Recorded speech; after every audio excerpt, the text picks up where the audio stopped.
सात संगत जी, पाप करने वाले सुखी क्यों और हम दुखी क्यों। प्यारी सात संगत जी, प्यार से कहना धन निरंकार जी, आज सतगुरु की रहमत से हमें यह घड़ियां नसीब हुई है। यह जो श्वासें चल रही है, यह उस रमे हुए राम इस निरंकार की अमानत है। सात संगत जी, अक्सर हम दुनिया के काम धंधों में इतना उलझ जाते हैं कि भूल ही जाते हैं कि हम यहाँ आए क्यों थे। गोस्वामी तुलसीदास जी ने रामचरितमानस में बहुत ही स्पष्ट शब्दों में ढोल बजाकर हमें जगाया है। बड़े भाग मानुष तन पावा, सुर दुर्लभ सब ग्रंथ नहीं गावा। विचार करें सात संगत जी, सुर दुर्लभ यानी यह जो मानव चोला यानी शरीर आपने पहना है, इसके लिए देवता भी तरसते हैं। क्यों? क्योंकि वे भोग तो भोग सकते हैं पर कर्म करके अपनी मुक्ति नहीं करवा सकते। यह कर्म योनि केवल इंसान को मिली है, लेकिन अफसोस सात संगत जी, आज इंसान ने इस अनमोल हीरे को कंकड़ों में मिला दिया है। कबीर साहब जी का वह दोहा हम अक्सर सुनते हैं सात संगत जी, लेकिन क्या उसे जीवन में उतारते हैं? रात गवाई सोई के दिवस गवाया खाए, हीरा जन अनमोल था कोड़ी बदले जाए। अगर सुबह उठना, खाना, काम करना और सो जाना बस यही जीवन है, तो फिर पशु और हम में क्या अंतर रह गया सात संगत जी। सदगुरु हमें समझाते हैं कि जीवन का मकसद केवल पेट भरना नहीं है, बल्कि इस शरीर में रहते हुए इस परम तत्व को, इस निरंकार को जानना है। और सात संगत, जब इंसान इस परम लक्ष्य को भूल जाता है तभी वह रास्ता भटकता है। जब लक्ष्य ओझल होता है तो कदमों का बहकना स्वाभाविक है। और यहीं से प्रश्न उठता है कि आखिर हम भटकते क्यों हैं, पाप क्या है और पुण्य क्या है। संतों अक्सर लोग कहते हैं सात संगत महात्मा जी, हम तो किसी का बुरा नहीं करते, हम तो कानून मानते हैं, तो क्या हम धार्मिक हुए? लेकिन सात संगत जी, बात इतनी सीधी नहीं है। महापुरुषों की नजर में पाप केवल कानून तोड़ना नहीं है, धर्म की मर्यादा का उल्लंघन करना ही पाप है। शास्त्र कहते हैं सात संगत जी, तस्मा शास्त्रम प्रमाणम ते कार्ये अकार्ये व्यवस्थितो, यानी क्या करना है और क्या नहीं करना मेरा मन तय नहीं करेगा, यह मर्यादा तय करेगी। इसे जीवन के बहुत सहज उदाहरण से समझे। देखिए, हम समाज में रहते हैं, एक ही घर में 4 स्त्रियां हो सकती है, एक माँ, एक बहन, एक बेटी और एक पत्नी। चारों का स्वरूप स्त्री का है, चारों का शरीर एक जैसा है, लेकिन क्या चारों के साथ हमारा व्यवहार एक जैसा हो सकता है? बिल्कुल नहीं संतों। माँ के साथ जो व्यवहार है सात संगत, वह पूजनीय भाव का है। पत्नी के साथ जो व्यवहार है वह अर्धांगिनी का है, बेटी के साथ स्नेह का है। और अगर कोई व्यक्ति अपनी बेटी को ही उसी दृष्टि से देखे जिस दृष्टि से पत्नी को देखता है, तो दुनिया उसे पापी कहती है। क्यों? क्योंकि संतो, शरीर तो एक ही है, लेकिन मर्यादा टूट गई है। जहां मर्यादा टूटी वहीं पाप घटित हुआ। आज जो संसार में हम देख रहे हैं सात संगत, रिश्तों में दरारें हैं, अनैतिक संबंध है, जिसे लोग स्वेच्छता यानी कि फ्रीडम या मॉडर्न होने कहते हैं। संत इसे पतन कहते हैं। संत मालूक दास जी ने हमें चेताया है सात संगत जी की, पर नारी पेना छुरी, मत कोई लावे यंग, रावण के 10 सिर गए पर नारी के संग। ब्रह्म ज्ञान मिलने का मतलब यह नहीं है कि सात संगत जी हमें मनमानी का लाइसेंस मिल गया है, बल्कि ज्ञान मिलने के बाद तो हमारी जिम्मेदारी और बढ़ जाती है कि हमारा हर कदम मर्यादा के भीतर हो। अब सात संगत जी, जब हम मर्यादा की बात करते हैं तो मन में एक बहुत बड़ी दुविधा यानी कंफ्यूजन खड़ी हो जाती है। आप कहोगे कि महात्मा जी, मर्यादा तो ठीक है, लेकिन कई बार अपनी ड्यूटी निभाते हुए हमें सख्त होना पड़ता है। संतों, किसी को दुख देना पड़ता है तो क्या वह भी पाप है? जैसा मान लीजिए कोई भाई पुलिस में है, फौज में है या फिर प्रशासन में है। संतों, उसे किसी अपराधी को दंड देना पड़ा, किसी का चालान काटना पड़ा है, सरहद पर गोली ही चलानी पड़ी, सामने वाला रो रहा है, उसे कष्ट हो रहा है, तो क्या अपनी ड्यूटी निभाने वाला वह कर्मचारी पापी हो गया? यह नाजुक मोड़ है सात संगत, जहां सदगुरु का ज्ञान हमें थाम लेता है। भगवान श्री कृष्ण ने गीता में अर्जुन को यही समझाया, जब अर्जुन अपने ही परिवार को सामने देखकर रो पड़े थे। भगवान ने कहा, सर्वधर्म श्रेय परम धर्म भयावह, अर्थात अपने कर्तव्य से भागना पाप है, अर्जुन उसे निभाना नहीं। सात संगत, एक डॉक्टर का उदाहरण देखिए। एक मरीज के पैर में जहर यानी गैंगल फैल गया है। डॉक्टर तेज धार वाला चाकू उठाता है और उसका पैर काट देता है। मरीज चिल्लाता है, दर्द से तड़पता है। देखने वाले को लगेगा कि डॉक्टर कितना निर्दयी है, कितना हिंसा कर रहा है ना संतो। लेकिन क्या डॉक्टर पापी है? नहीं संतो। वह इस एक पैर को इसलिए काट रहा है ताकि पूरा शरीर बच सके। उस समय उसकी छुरी चलाना हिंसा नहीं थी साथ संगत, बल्कि जीवन रक्षा है। वह उस मरीज की सेवा कर रहा है। ठीक उसी तरह अगर आप समाज की भलाई के लिए साथ संगत, देश की रक्षा के लिए सख्त कदम उठा रहे हैं, जैसे फौजी आतंकवादी को रोकता है, तो वह हिंसा नहीं साथ संगत, वह उस फौजी की पूजा है। संत कहते हैं, कर्म प्रधान विश्वकारी राखा। महत्व इस बात का है साथ संगत की अपने कर्म के पीछे की भावना क्या है। अगर भाव निजी दुश्मनी का नहीं बल्कि कर्तव्य पालन और लोक कल्याण का है, तो वह कर्म आपको कभी नहीं बांधते, वह आपको पाप का भागी नहीं बनाते। लेकिन साथ संगत जी, बात यही खत्म नहीं होती। मन में ऐसे ठेस फिर भी रह जाती है। हम सोचते हैं चलिए हमने मर्यादा भी रख ली, हमने अपनी ड्यूटी भी ईमानदारी से निभाई, हमने किसी का बुरा भी नहीं चाहा, फिर भी साथ संगत जी हमारे घर में बीमारी क्यों आई, हमारे बच्चे दुखी क्यों हैं, हमने तो नई फसल छी बोई थी, फिर यह कांटे कहाँ से मिले। यहाँ आकर इंसान डगमगा जाता है, उसे लगता है शायद भगवान न्याय नहीं कर रहा है। लेकिन महापुरुष समझाते हैं साथ संगत जी के मालिक के घर देर हो सकती है, अंधेर नहीं। यहाँ जो दुख आ रहा है इसका संबंध आज के कर्मों से नहीं साथ संगत, बल्कि हमारे बीते हुए कल से है। इसे समझाने के लिए संतों ने खेती यानी फार्मिंग का उदाहरण बहुत सुंदर दिया है साथ संगत। जरा सोचिए, एक किसान आज दोपहर में जो रोटी खा रहा है वह अनाज उसने कब बोया? क्या आज सुबह बोया? नहीं संतो, वह अनाज उसने 6 महीने पहले बोया था। जो पक कर आज उसकी थाली में आया है और जो वह आज खेत में हल चलाकर बीज डाल रहा है, उसकी रोटी से 6 महीने बाद मिलेगी। बिल्कुल यही नियम हमारे जीवन पर लागू होता है। कबीर साहिब जी कहते हैं, बोया पेड़ बबूल का आम कहाँ से आए।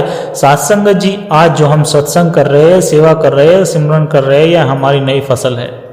यह बहुत उत्तम है और इसका सुगंध फल हमें भविष्य में जरूर मिलेगा। लेकिन आज जो शरीर में रोग है, जो घर में क्लेश है या व्यापार में घाटा है, यह हमारी पुरानी फसल है।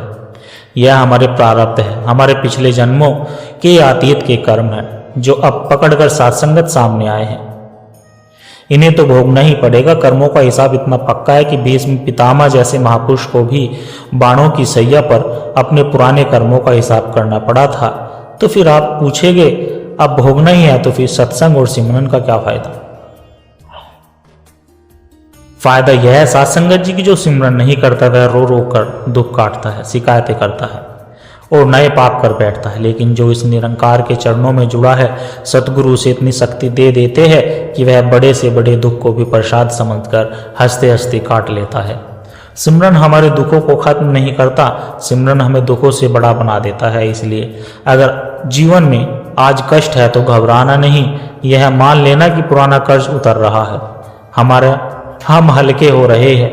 बस अपनी नई फसल यानी अपने आज के कर्मों को बिगड़ने मत देना साथ संगत जी।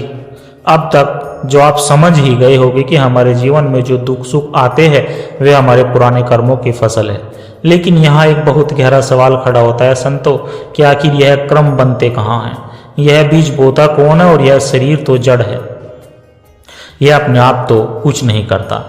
कर्म का बीज संतो हमारे मन में बोया जाता है। साथ संगत कहते हैं, मन के हारे हार है, मन के जीते जीत। अगर मन मैला है तो कर्म भी मैला ही होगा ना, और फसल भी दुखता ही होगी।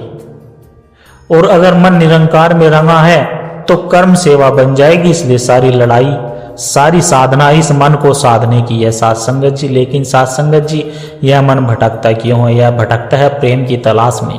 हर इंसान प्रेम चाहता है, लेकिन अज्ञानता के कारण हम वासना और मोह को ही प्रेम समझ बैठते हैं, और यही वह भूल भुलैया है जहाँ इंसान फंस कर रह जाता है। आज दुनिया में प्रेम का सब अर्थ है बहुत छोटा कर दिया है। आज दुनिया में प्रेम शब्द का अर्थ बहुत छोटा कर दिया है साथ संगत। लोग शरीर के आकर्षण को, मतलब और लेन देन को ही प्रेम कहते हैं। लेकिन महापुरुष स्पष्ट कहते हैं कि प्रेम और काम में जमीन आसमान का अंतर है। गोस्वामी तुलसीदास ने रामचरितमानस में बहुत सुंदर संकेत दिया है। कामी और प्रेमी के लक्षण एक जैसे दिखते हैं। कामी व्यक्ति को भी नींद नहीं आती, वह भी बेचैन रहता है, और प्रेमी यानी कि भक्त को भी नींद नहीं आती। लेकिन अंतर क्या है सत्संगत जी? कामी के मन में लेने की भावना है, स्वार्थ है, अंधेरा है, और प्रेमी के मन में देने की भावना है, त्याग है, प्रकाश है। सत्संगत एक बात याद रखना, सच्चा प्रेम तो वह है जहाँ कोई काम ना हो। जैसे एक माँ अपने बच्चे से प्रेम करती है, माँ को बच्चे से क्या चाहिए? कुछ नहीं। वह अपना सुख, अपनी नींद, अपनी भूख सब उस बच्चे पर वार देती है। यह फिर भी संसार का एक छोटा सा उदाहरण है। जब भक्त को इस निरंकार से प्रेम होता है तो उसकी अवस्था कैसी होती है पता है संतो? जित देखो तित तू ही तू। उसमें उसे फिर चमड़ी नहीं दिखती, उसे फिर जात पात नहीं दिखती, उसे हर घाट में, हर इंसान में बस यही, यहाँ तक कि पशु पक्षी में भी अपना निरंकार दिखता है, वही नजर आता है। अगर हम कहें कि हम सदगुरु से प्रेम करते हैं लेकिन हमारे पड़ोसी से हमारी नफरत है, तो सत्संगत जी माफ करना, वह प्रेम नहीं, वह भ्रम है। कबीर साहिब जी कहते हैं, पोथी पढ़ पढ़ जगमुआ, पंडित भया न कोई, ढाई आखर प्रेम का पढ़े सो पंडित हो। यह ढाई आखर किसी इंसान के शरीर के लिए नहीं, इस रमे हुए राम, इस निरंकार के लिए है सत्संगत जी। जब यह प्रेम जागता है तो इंसान के अंदर से विकार अपने आप भाग जाते हैं। जैसे सत्संगत सूर्य के उगते अंधेरा अपने आप गायब हो जाता है, वैसे ही निरंकार का प्रेम आते ही हृदय में पाप क्रम छूट जाते हैं। सत्संगत जी हमें यह समझना होगा कि हम जैसे चिंतन करते हैं हम वैसे ही बन जाते हैं। अगर हम दिन रात संसार का, विकारों का, निंदा चुगली का चिंतन करेंगे तो हमारा अंतकरण मैला हो जाएगा, और इसका परिणाम क्या होगा? गीता में भगवान ने बहुत बड़ा सिद्धांत दिया है। सत्संगत यम यम वाणी स्मरण भाव तजते कलेवरम, अर्थात अंत समय में मनुष्य जिस भाव का सिमरन करते हुए शरीर छोड़ता है वह उसी गति को प्राप्त होता है। अब हम सोचते हैं कि पूरी जिंदगी तो हम मजे कर लेंगे और बुढ़ापे में या फिर मरते समय राम राम या फिर निरंकार बोल देंगे, तो सत्संगत जी धोखे में मत रहना। जिस चीज का अभ्यास आपने पूरी जिंदगी किया है, अंतिम समय में जुबान पर वही आएगा। अगर जिंदगी भर दुकान, मकान और पैसे की चिंता किया है तो अंतिम सांस में भी वही याद आएगा, और अगर मन वही अटक गया तो फिर जन्म मरण के चक्कर में आना पड़ेगा। सत्संगत जी इसलिए सदगुरु हमें सिमरन की दात बख्शते हैं। सिमरन का अर्थ सिर्फ तोते की तरह रटना नहीं, सिमरन का अर्थ है हर काम करते हुए, चलते फिरते, उठते बैठते इस निरंकार के एहसास में रहना। जब हाथ काम में हो और मन निरंकार में हो तो समझो सत्संगत जी जीवन सफल हो रहा है। महापुरुष समझाते हैं कि हाथ करवल ते चित दिल यारवल। जब हमारा इस मन इस निरंकार से जुड़ जाता है तो मृत्यु का भय भी समाप्त हो जाता है। फिर भक्त कहता है, तू चाहे जिस हाल में रख दातार, मैं खुश हूं, क्योंकि उसे पता है कि शरीर छूटेगा तो मैं कहीं और नहीं अपने प्रीतम के पास ही जाऊंगा, अपने निरंकार के पास ही जाऊंगा। अंत में सत्संगत जी समय बहुत तेजी से बीत रहा है, जो समय हाथ से निकल गया वह कभी वापस नहीं आएगा, लेकिन सदगुरु हमें निराश नहीं करते, वे हमें उम्मीद देते हैं। गोस्वामी तुलसीदास ने कहा, अबनो नासनी अबनो नास्यो, इसका अर्थ है सत्संगत है प्रभु है ज्ञानता में मेरी जितनी जीवन बर्बाद होना था चलो हो गया, जो हुआ सो हुआ, लेकिन अब जब मुझे सतगुरु का ज्ञान मिल गया है अब मैं अपने बाकी बचे जीवन को बर्बाद नहीं होने दूंगा।